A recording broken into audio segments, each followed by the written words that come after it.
Olá! Hoje a nossa conversa vai ser sobre os aspectos mais técnicos da Síndrome de Down. A ideia é entender a fundo as causas genéticas e também as características clínicas. Vamos começar pelo mecanismo biológico que está por trás da maioria dos casos. Ok, então, qual a principal causa genética? Olha, a causa mais frequente mesmo, em tipo 95% dos casos, é um evento chamado não disjunção miótica materna. Basicamente, o que acontece é que, lá na formação do óvulo, os cromossomos do par 21, eles não se separam como deveriam, sabe? Ah, e não se separam. E o que isso causa no óvulo, então? Isso resulta num óvulo que acaba ficando com duas cópias do cromossomo 21, ao invés de uma só. Aí, quando esse óvulo é fertilizado por um espermatozoide normal, que tem uma cópia do 21, o embrião que se forma fica com três cópias completas desse cromossomo em todas as células. É o que a gente chama de trissomia do 21, a trissomia livre. Hum, entendi. E sempre se fala muito da relação com a idade da mãe, né? Como isso entra nessa história da não disjunção? Sim, exato. Existe uma correlação bem documentada. O risco de acontecer essa não disjunção aumenta, e aumenta bastante, com a idade materna, principalmente depois dos 35 anos. Acredita-se que alguns fatores ligados ao próprio envelhecimento dos óvulos, talvez acúmulo de estresse oxidativo ou encurtamento dos telômeros, Telômeros, aquelas pontinhas dos cromossomos. isso, como se fossem umas capinhas protetoras. O encurtamento deles pode, de alguma forma, influenciar a precisão daquele maquinário celular que separa os cromossomos da meiose. Entende? Entendi. Então, essa falha na divisão celular, na formação do óvulo, é a causa principal.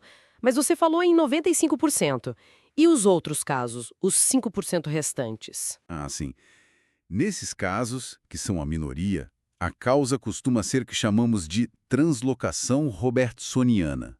Aqui a situação é um pouquinho diferente, né? Não é um cromossomo 21 extra, solto, digamos assim.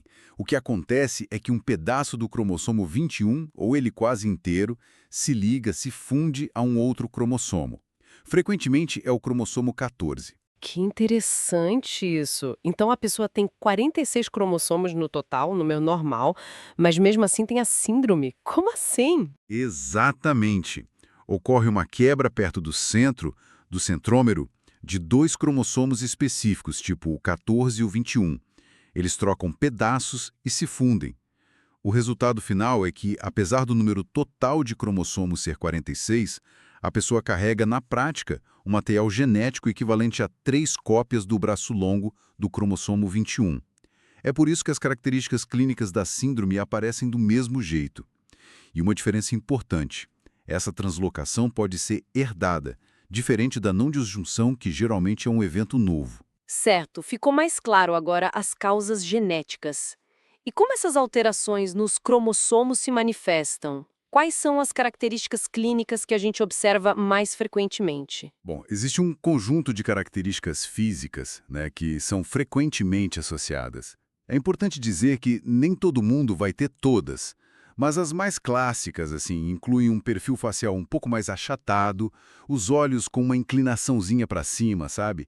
As fissuras palpebrais oblíquas, também aquelas pequenas dobras de pele no canto interno dos olhos, as pregas epicânticas, orelhas pequenas, às vezes de implantação um pouco mais baixa, e a hipotonia muscular, um tônus muscular mais baixo, que é bem comum logo ao nascer, aquele bebê mais molinho. Entendi. Essas são as características mais visíveis.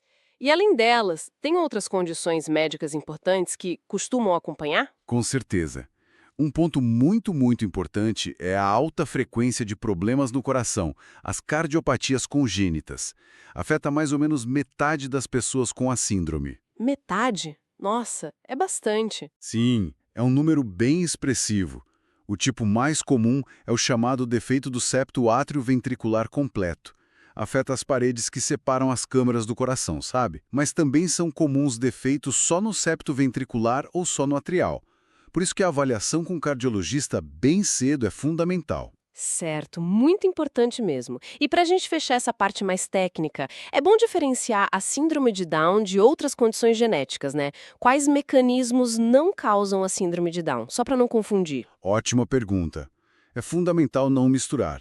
Por exemplo, as deleções cromossômicas, que é quando falta um pedaço de cromossomo, elas causam outras síndromes, tipo a Cri-du-Chat, que é uma deleção no cromossomo 5, ou a de George, no 22.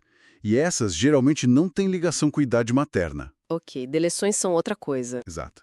Outro mecanismo completamente diferente é o imprinting genômico, que é quando um gene funciona diferente dependendo se veio do pai ou da mãe. Problemas nisso causam síndromes como Prader-Willi e Angelman. Também não tem a ver com a trissomia do 21. Certo. E ainda tem as doenças por expansão de repetições de trinucleotídeos, que é o caso da doença de Huntington ou da síndrome do X frágil.